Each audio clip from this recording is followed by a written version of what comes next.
నారా లోకేష్ బాబు గారు ప్రతి జిల్లాలో ప్రతి బహిరంగ సభ దగ్గర ప్రతి ఇంటి దగ్గర ముఖాముఖి ఏర్పాటు చేయడం జరిగింది. ఏ వర్గానికి సంబంధించి ఆ అందరి వర్గాలతో పాటు వాళ్ళ ముఖాముఖి ఎవరు కూడా ఎప్పుడు కూడా చేయలే. ముఖాముఖి భయపడతారు.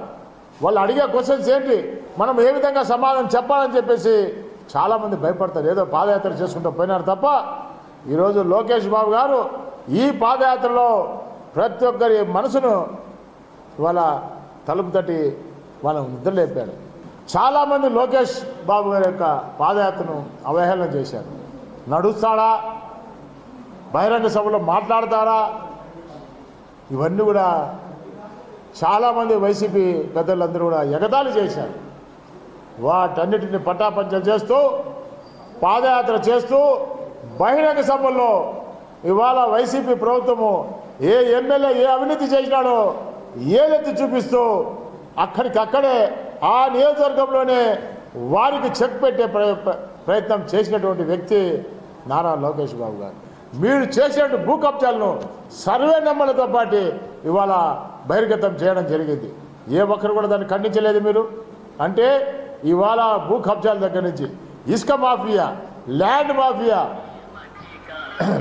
ఇవాళ మైనింగ్ మాఫియా ఎక్కడ పడితే అక్కడ ఇవాళ దోచుకొని తింటారు. కాబట్టి అందుకే చంద్రబాబు నాయుడు గారు మహిళలకు వరాలు ఇవ్వడం జరిగింది. నెలకు 3 సిలిండర్లు ఉచితంగా ఇస్తాం, అన్నా క్యాంటీన్లు ప్రారంభిస్తాం. అదేవిధంగా ఇవాళ ప్రతి వ్యవసాయదారుడు కూడా 20,000 రూపాయలు వేస్తాము. అదేవిధంగా జిల్లాలో ఉన్నటువంటి మహిళలు ఆ జిల్లా పరిధిలో ఎక్కడికి వెళ్ళినా ఉచిత ప్రయాణం అని చెప్పేసి కూడా ఇవాళ చెప్పడం జరిగింది. ఇంకా దసరాకు 2వ మేనిఫెస్టో రాబోతుంది. కాబట్టి ఏది ఏమైనా సరే ఇవాళ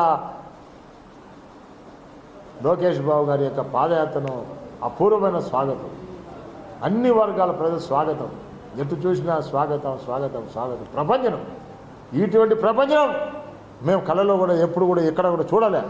కాబట్టి ఈ ప్రపంచనానికి ఫలితం ఉంది.